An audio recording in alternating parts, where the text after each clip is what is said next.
At the end of the day, everything that's consumed is delivered by somebody. And if we can be in a situation whereby we have a supply chain which is efficient, dollars and cents are going to be saved right throughout the nation.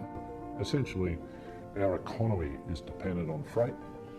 Our economy depends on freight moving efficiently to our ports, and our international competitiveness for our exporters is dependent on those supply chains. Getting it right, will save the taxpayer money and also be good for the growth of Australia in the future. Efficiency in this port is paramount because it actually translates to the price that you and I pay as individuals for purchasing goods, the price that businesses pay for purchasing goods.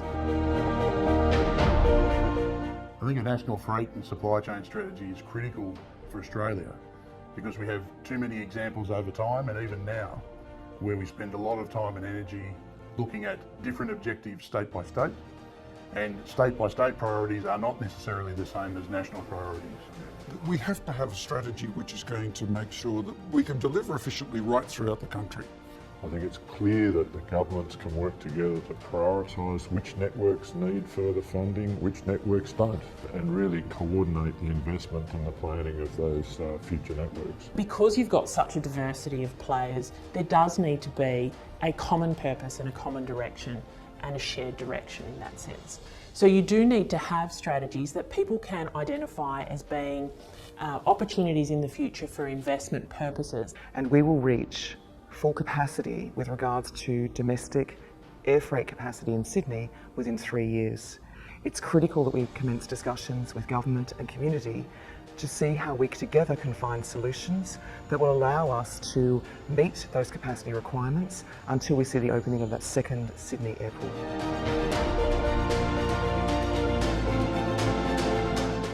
Look, planning is critical and it needs to be done to a far greater extent, and it needs to look at total supply chains, not just look at particular modes of transport or particular pieces of infrastructure. It really needs to look at that integrated network of roads, rail systems, warehouse precincts and ports. We're very supportive of a 24-hour development of a Western Sydney airport, and we're very keen to work with government and community to make it a successful outcome for all.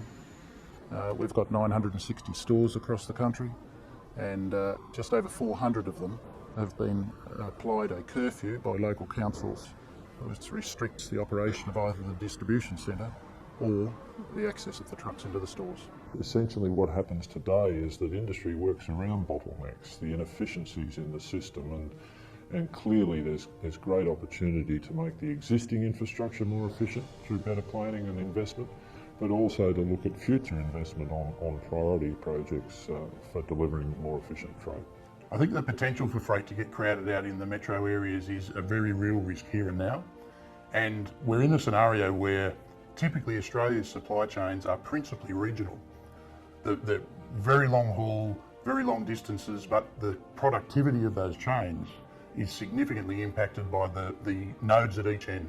Sydney is the key critical gateway into Australia, and it's vital that the airport infrastructure meets the requirements to enable us to support the Australian economy. The RMS and the New South Wales Police have great alignment in their road safety task. They work collaboratively with the carriers, with industry itself, from an administrative point of view to boots on the ground. And I think that's an opportunity that could be looked at in other states as to how that model operates to the best effect. We have national regulations that are conforming around the country and are the same. The cost to industry and the cost to individual businesses is way too high. We should not have operators on the road who are not prepared to conform to the regulations and provide a safe environment for everyone on the road. And they should be removed, and therefore I think an operator licence scheme of some description, whatever it may be, will deliver that in time.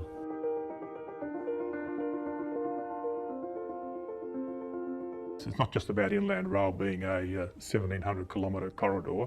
It's got to be able to service new terminals that have got large warehousing precincts that allows freight to move from the train into warehousing, onto road to be delivered into various stores and distribution centres around the state. We support more intermodal terminals, the ones that are planned, the ones that exist, they are all required in order to drive rail volumes from the port to those intermodals. And more will be required, but they very much have to have dedicated freight rail.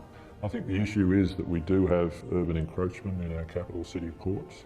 The infrastructure is already in those ports, and we need to look at ways of maximising volume through that existing infrastructure and the networks to and from both the ports, both road and rail.